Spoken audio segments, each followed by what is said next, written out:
I'm sorry about my voice.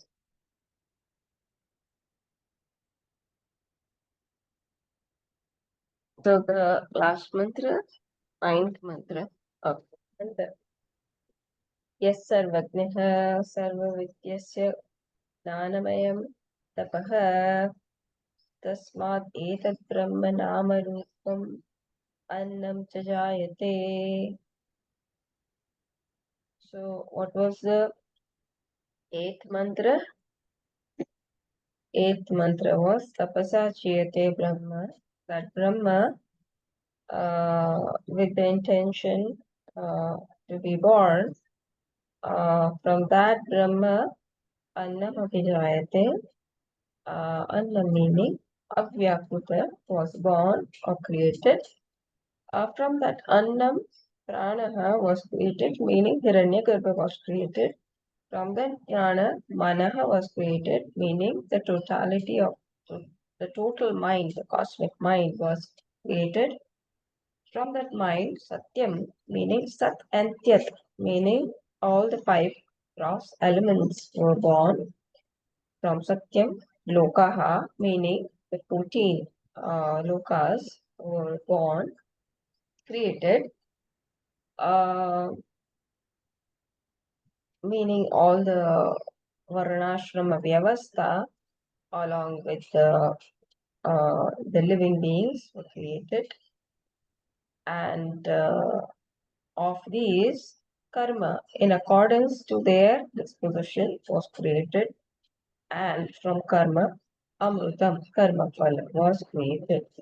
So in this manner, the sequence was given that it was not a random creation, but it followed a certain pattern that was being set in mantra 8, and then this is said that yaha sarvagnaha sarva vidyasya jnanamayam tapaha tasmat etad brahma nama rupam annam cha jayate.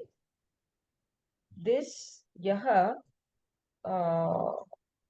from which this whole creation was born, that yaha, that person is being talked about. Yaha, what kind of person is this?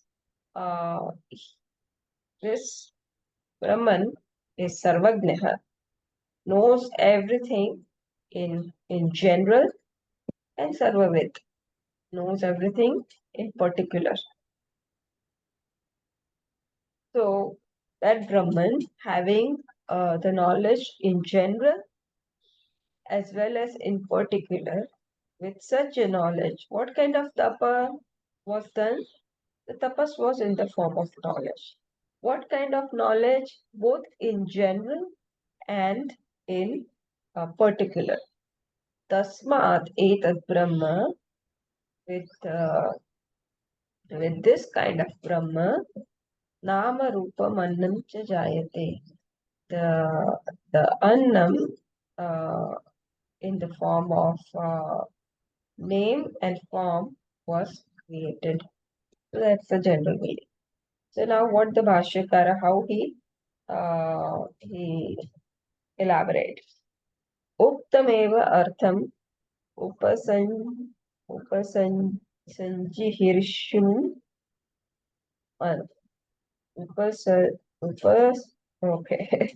Uktameva uktameva artham, then upasanjihirshum upasanjihirshuhu mantraha vakshyamana artham aha. So with the intention to conclude the mantra, now it is said. What? Whatever, this mantra 9 is the conclusion of this whole section of Mundaka Khanda 1, Mundaka 1, Khanda 1. This is the whole conclusion of this Khanda. What is said? Yaha meaning what? Ukta Lakshanaha Aksharakhyaha. So whatever has been said so far of the attributes of Akshara Brahma, what has been said? Starting from mantra 6. adreshyam, agrahyam. That Brahman. So starting from that, we are talking about that Brahma, that Ukta Lakshana Akshara Brahma. How is he? Sarvajnaha. Sarvajnaha meaning Samanyena Sarvam Janiti iti. So Sarvajnaha, Shabda of the mantra is explained as Samanyena Sarvam Janati iti. Samanyena Sarvam Janati iti. So in general, who knows everything. That is called, that entity is called Sarvajnaha. That is Sarvajnaha. Yeah, Sarvajnaha. Samanyena Sarvam Janiti iti Sarvajnaha. Then next word, Sarvavit.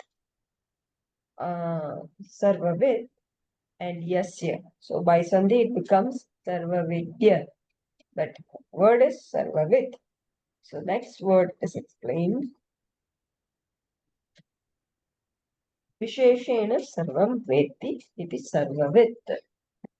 Visheshena, in detail. Sarvam Veti, the one who knows everything in detail is called Sarvavit. So he knows everything in general. I'm saying he, but Brahman knows everything in general. This Akshara Brahma knows everything in general and knows everything in detail. Yasya Gnanamayam. So Gnanamayam, next word is explained. Yasya, Yasya is coming from the mantra. Gnanamayam is also coming from the mantra. So Yasya Gnanamayam is being explained as Gnana Vikaram Eva Sarvajna Lakshanam. Gnanamayam means Gnana Vikaram, the modification of knowledge. Gnanamayam means modification of knowledge. And how should we interpret that here? Sarvajna Lakshanam, meaning the attribute of knowing everything. Sarvajnam, the attribute of knowing everything. In that sense, this modification of knowledge or prachuryam. We can also said here it is Vikara, Bhashyakara himself is saying Nana Vikaram. But in what sense is it a Vikara? Sarvajna Lakshanam. So, yeah, the attribute of knowing everything. Then the next word, tapaha. Tapaha, tapaha, Bhashyakar explains, here is anayasa lakshanam. So how did that knowledge happen? Oh my God, do I have to remember 6 months before what I'm going to do? Is this the kind of tapas he has to do? Brahman has to do? No, it is anayasa lakshanam. Effortlessly, in one shot, the whole picture developed that this is how the creation will happen, or this is how I'm going to create this creation. So this knowledge of general knowledge and detailed knowledge happened how? Like, was there any kind of effort needed? No, no effort needed. Anayasa lakshanam, without any effort. So this first line explains the explains Brahman himself that this Brahman who knows everything in general, who knows everything in detail, by the tapas of the nature of Gnan. What kind of tapas? Without any effort. The tapas where there is no effort needed of that Brahman, tasmat is explained as Yatha Ukta. Yatha Uktat. As has been said earlier, as it's been said here, Sarvagnat, having known everything, Etad, next word. Again, Uktam Karyalakshanam. Etad meaning this Brahman of the aforementioned attributes, Brahman, Hiranya Garbhakhyam Jayate. Brahman again is said as Hiranyagarbha Akhyam. So Brahma meaning we have to understand as it is not born straight from Brahma, but Brahman who manifest as Hiranyagarbha. From that, the subsequent this Nama Rupa Annam is born. So in the eighth mantra, what was being said that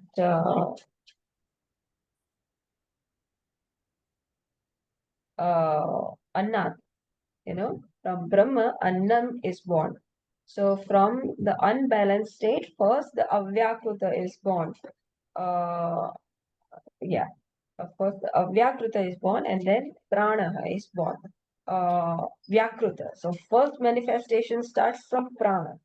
So then this manifestation of Nama Rupa that is being talked about, that comes about from where? Hiranyagarbha. So it is from the same Akshara Brahma. It is from the same Akshara Brahma, but the manifestation comes about from from Hiranyagarbha. So from the Brahman who has now been born as in his unmanifest state, and from that unmanifest state to the Hiranyagarbha. Now from that Hiranyagarbha, this final stage of creation gets created. So that whole chain gets, Brahman getting converted into one form into another form into another. That continues, and in this whole chain, Brahman is not lost. All the time, it is Brahman that is getting transformed. So Brahman remains as is. So Akshara Brahman remains as is. That is part. Hope that part is clear. So that is something that we will have to hold on to. Same thing when you study Tattva Bodha, the same thing in the creation, that is in the Panchikarana thing, uh, that will be explained. If I don't know, so you may not have reached in the Panchikarana section, but that will be explained there. So, Uktam Karya Lakshanam Brahma, of this aforementioned Brahman of these attributes, and namely Hiranyagarbha, uh, uh, this is born. What is born? First of all, Hiranyagarbha is born. Kincha, moreover, Nama Asau Devadattaha Yajnadattaha Ityadi Lakshanam. These names and forms of what? That this is Devadatta, this is Yajnadatta, this kind of names and forms are born. And Rupam, that this is Shukla, Idam Shuklam, this is white, this is Neelam, this is blue, Ityadi. This kind of forms or colors are born. Annam cha Vishyadi Lakshanam. And Annam is born. That this is grains, etc. So all these comprising of these different attributes are the jayate purva mantra ukta kramena iti avirodha drashtavyam jayate. So meaning everything happens in chronology, and purva mantra kramena. So whatever chronology was being stated in mantra 8, there is a virodha, there is no contradiction with that. So that is being shown in this same mantra. Tasmat etad brahma, meaning from that Hiranyagarbha. So why is Bhashyakara saying Hiranyagarbha? To to state that there is no contradiction from the mantra that was stated earlier. So it is stated that from Hiranyagarbha, this Nama Rupa and Annam, that this Annam in the form of name and form is born, being born. Iti Prathama Mundake Prathama Khanda Bhashyam. So in this way, the first Mundaka Prathama Khanda Bhashyam gets completed. The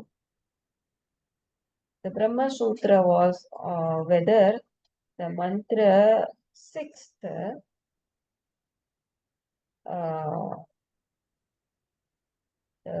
mantra sixth Aksharam is talking about Yat Tad Adreshyam Agrahyam. Is that talking Bhuta Yonim is being talked? So then, is it talking about Ishvara Brahma? Is it talking about Maya? Or is it talking about Jiva? Is it talking about Brahman, Chaitanya? Is it talking about matter? Or is it talking about Jiva? So then it was connected that because the mantra 9 again connects, again talks about the same Brahma, same Akshara Brahma, and here the adjectives given as Sarvajnaha, Sarvavid. So that can apply only to Brahman, only to Ishvara. It cannot apply to Jiva. It cannot apply to matter because matter is inert, whereas this is talking about something conscious. So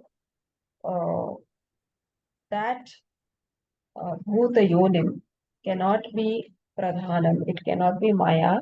So it is the Brahma Sutra is talked about with